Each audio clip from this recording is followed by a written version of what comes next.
back. I have a request to make the twice baked stuffed potatoes. So I'm going to show you what I do. And I'm just going to show you the initial step first. What I've done is I've taken the potatoes, I put them on a baking sheet, I sprinkle them with salt, and I bake them in the oven until they're very soft. There are more in there, and there are more down there, because this is for Christmas and we have a lot of people. So I make usually one per person, but there are some people that like to eat more than one. So we do get that occasionally. I don't know who you're talking about. I have no idea. I take them right from the oven and I slice a top off them. I always hold it with something so that I don't get burned.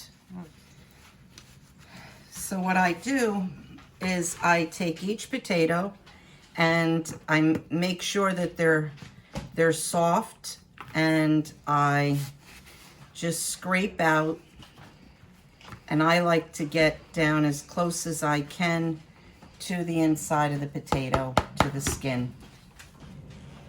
I don't like to really leave a lot of potato on the outside. So I just scrape the potato out and set it aside. And I do that for every potato, top and bottom.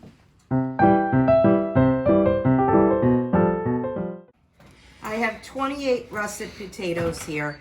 I cut off a small piece off the top. I scrape it all out into a bowl, and I add 1 tablespoon of butter for every potato. So if you make 2 potatoes, you have 2 tablespoons of butter. 28 potatoes, I have 28 tablespoons of butter. So I put that in while these are hot, and then I mash it up. Now, when you're doing smaller batches, you do it in the blender, right? No, I never mix potatoes in the blender. It makes them gummy. Oh. So I always use my trusty, probably 70-year-old potato masher. Because this was not mine. This was Nanny's. Yeah, the 73-year-old potato masher. Well, that's what I usually use. But you're cutting the filet mignon right now, so you're not mashing. Yes. And then what we had done is we had taken the cheese and we melted the cheese. What kind of cheese? Well, you can use whatever you want. You can use cheddar, you can use, whatever cheese you like to put in potatoes. My family, as much as a lot of people hate it, like Velveeta, and so that's what I have here. I have the Velveeta cheese, and I've melted it with a little bit of cream. So the same as the butter, we had 28 tablespoons of butter. We have 28 ounces of cheese. 1 ounce of cheese for every potato. So we have, like I said, if you use 2 tablespoons of butter, 2 ounces of cheese. And now this is where I need my potato masher. And then how much cream? I don't put a lot of cream in, just a little bit to cover the bottom of the pot so that the cheese doesn't stick. The potato masher coming. The potato masher has to come and mash The potato masher's coming. because this is too high for me. That's Special Olympics Texas law enforcement tour truck.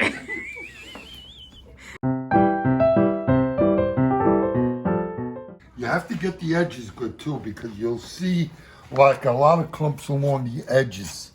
They go there so they don't get mashed, but I catch them.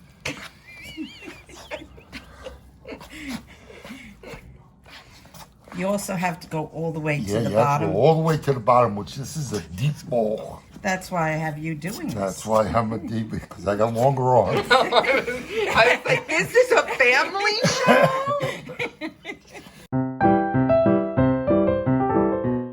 Breathing heavy. I know. Going deep takes a lot of work. It's what happens when you're 73. I mean, my timer's on 4 minutes. You should be done by now. But I mash like a 63. Well, 70's the new 60. Well, his shoulder's like 80.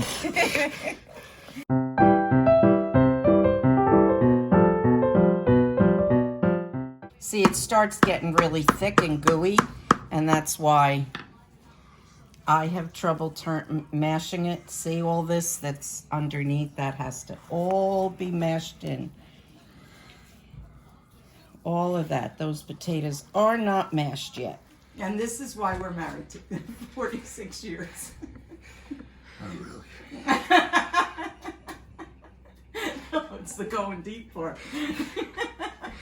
It's a family film. My grandkids are gonna watch this film. That's getting smoother.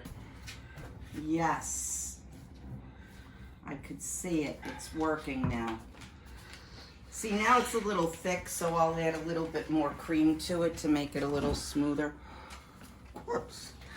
Okay, so now because it's a little thick, we're adding a little bit of heavy cream. I use cream in the potatoes. I don't use milk or half and half or whatever. I use cream. And probably total there's been about 4 ounces of cream for the 28 potatoes. I don't like to add a lot of cream. Oh my God, look at how good that looks. Yeah, the butter, you could tell now, right? Yeah, That it's looking yeah. right. Look at how fluffy they're Yes, getting. yes. That's Smooth. Yes, that's exactly what I need. That's why he's All right, thank you, ladies and gentlemen. Sorry, I did add a little bit of salt and pepper to this, but I don't use a lot of salt because You salted the potatoes when you first. I salt the potatoes when I first use them, and I use salted butter. And there's, of course, there's salt in the cheese and there's salt in everything. So I really don't put in a lot of salt at all when I'm mashing the potatoes. Everything's been salted already. So I don't do that. And then I take them and I fill the potatoes.